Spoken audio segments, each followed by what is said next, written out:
welcome back to Lindsay Live. Thank you for joining us today as we continue our discussion on cognitive lift.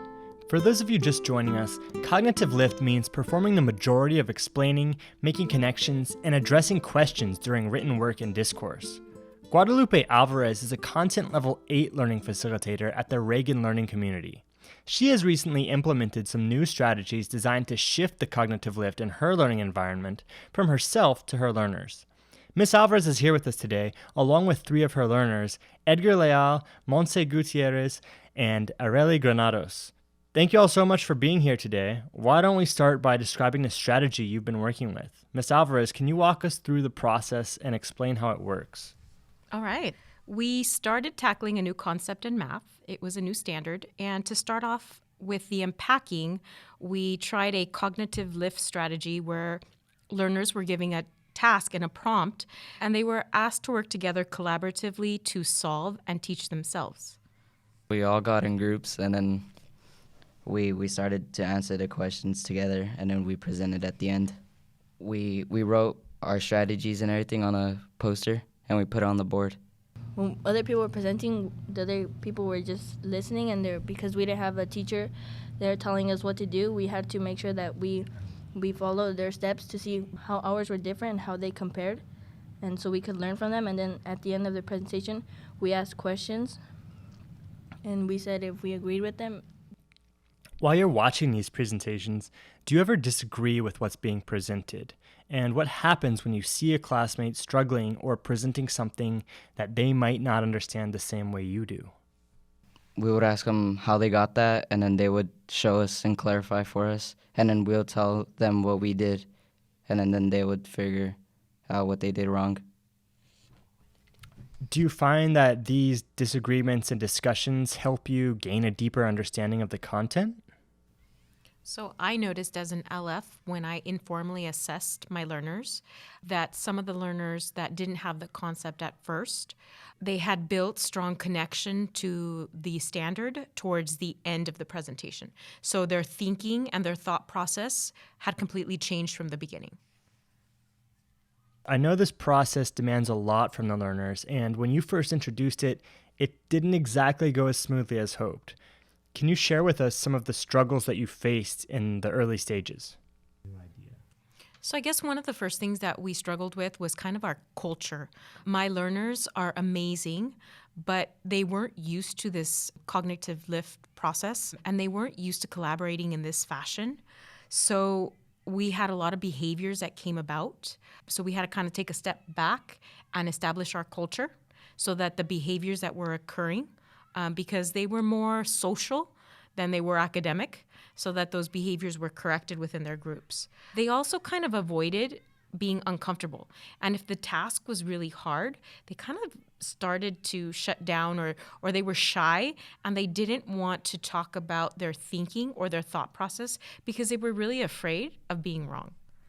What are some specific steps that you took to build a positive culture where learners can allow each other to take those risks, to receive feedback and openly discuss things that may be uncomfortable or challenging for them? We started off by looking at our code of collaboration, and instead of attacking the entire code at once, we started to piece and section it off.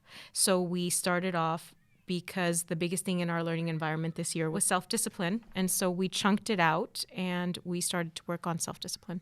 We were also working on leadership, where we want to at least stand up for ourselves and become leaders, and showing the little kids how to be independent and doing things that other people haven't done. Yasmin and Ian helped me with creating a rubric where learners scored themselves at the end of each task, and just kind of helped redirect learners and helped redirect some of the behaviors that they were experiencing. And it helped kind of them focus on the task at hand. And then also we really had to look at the task and narrow it down so that it was meaningful. When the task was presented, learners really, really understood what it was asking and what it wasn't asking them to do.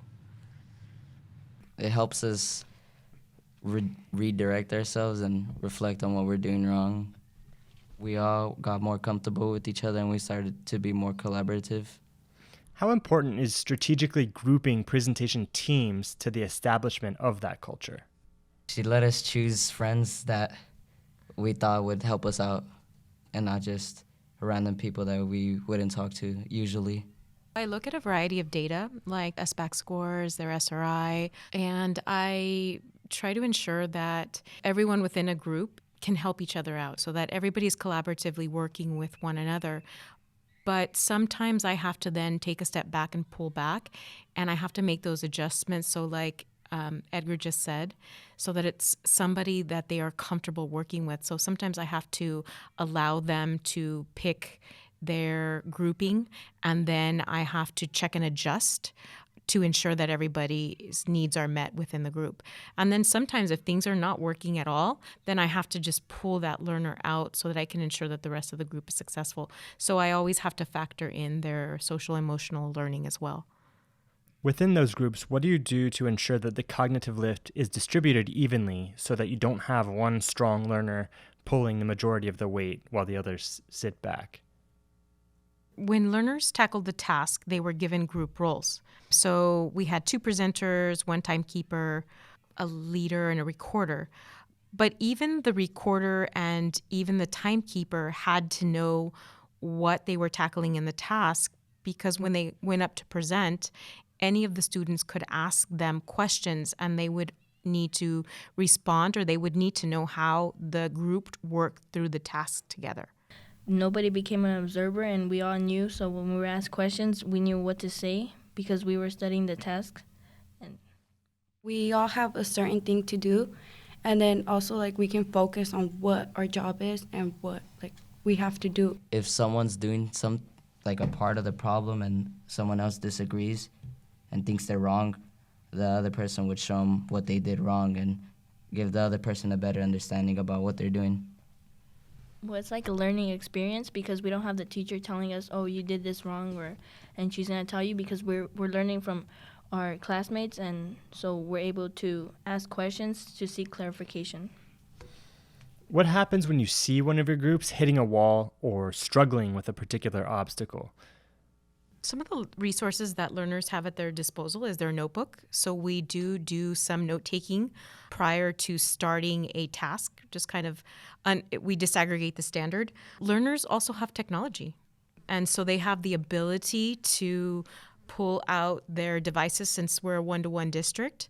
And I do give one person in each group the ability to have technology to help support their group. And then we just kind of try and provide those guiding questions without giving the answer away, to kind of prompt their thinking and keep them on track. This is where patience comes in. I know none of us like to watch while our learners struggle, and it can be tempting from time to time to just jump in and make the problem go away. But how do you hold back? So I always tell them that if I tell you, you're not going to remember it as much as if you learn it. Right, guys? I'm always trying to kind of actively listen to what's going on. I tell them that I have sonic hearing, and I'm just kind of listening into the groups and assessing what misconceptions they have or what things that they know, and just kind of taking some notes so that I can provide them with mini lessons the following day or during their station rotation hour to kind of help clarify some of those ideas. How do you get your learners comfortable not only presenting, but also to be willing to ask questions and engage in a discussion from the audience? So I guess it took us a couple of tries for our learners to kind of see what a presentation looked like and to kind of understand and to hear what it sounded like or what it needed to sound like. So then we kind of switched over to some sentence frames with the accountable talk. And we used a pom-pom as a talking chip. So the group that was up at the front presenting had 2 sets of pom-poms. And whenever somebody had a question, they raised their hand. They tossed the fluffalo, the pom-pom, to that particular learner. So that learner had the floor. And they knew that that person was going to be asking the question and they were going to be answering. It stops everyone from just blurting out their answers or their thoughts.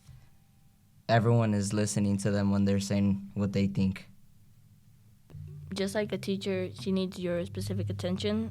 I think it makes you more comfortable when the attention's on you because now you're focusing and there's not a teacher there to help you clarify. So you have to clarify on your own, and it's better when they can hear you and understand your question so that they can answer it for you, or because you're just learning from them. I think it gives the learners that are presenting some accountability as well, because they know that they're in control of who they're passing the fluffalo to. So they're also making those decisions on who they're going to allow to answer them questions. And so they're not necessarily just picking their friends, but they're picking other learners within the learning environment. And they know that they have to be ready to answer that question, or that their peers need to be ready to answer that question as well. Every now and then we get a learner who goes up to present and they're super confident. They know they have the right answer, right? But in reality, they don't quite have as strong a grasp on the concept as they think they have. How do you redirect the conversation to help that learner get back on track without just correcting them or providing an answer? So when they started presenting, I actually walked around the room and I picked groups that were intentionally wrong to go first. Because when they were presenting their thought process, learners within the learning environment were asking questions to them to clarify. And so you could tell that with the questioning that they were asking, some of them were going, oh, and so they were kind of understanding where they made their mistakes or where their thought process went wrong. And so then as they presented throughout, the stronger groups then presented at the end. And by the time it got to the end, they were really solid in their answer because they had observed how other groups had gone through the process. Learners, do you ever change an answer or change your presentation based on what you see other learners presenting? Yes, because it's a learning. They're learning from everyone else, so you can just modify your presentation. Because you learn from it. It's not like you were copying from them. You learn from them, and then you're going to go present it. When that happens, do you still share the initial misunderstanding as part of your process? So I observed that they did share it because what they did is you guys just talked about you modified your paper. So they went up there with the wrong answer, but you could tell where they modified. And so I saw my other learners asking for clarification. Why was your answer on the left-hand side of the paper this, but then it changed to this? And so learners kind of had to explain how the first time through, they might not have come up to the same answer, but after they saw a couple of different presentations, they then modified their presentation to kind of reflect their new learning. Since you started using this strategy, have you noticed improvements in achievement or understanding? So as a learning facilitator, I observed that more of the groups were walking away with solid foundations versus when I teach regularly and then we still have questions or I give them a CFA or I give them an exit ticket and, half the class didn't understand. When they did this together, when they truly did this together, they were really solid in this concept. And then when I assessed them, their data showed or reflected the same thing. Well, the learners are carrying the cognitive lift in this learning environment, and the benefits are evident. Guadalupe Alvarez, Edgar Leal, Monse Guttierez, and Areli Granados. Thank you guys for joining me on the podcast today. It's been great talking to you. Thank you for having us. It was a pleasure to be here. And thank you for listening. Don't forget to subscribe on iTunes and SoundCloud so you won't miss out on all the great strategies and discussion coming your way next time on Lindsay Live.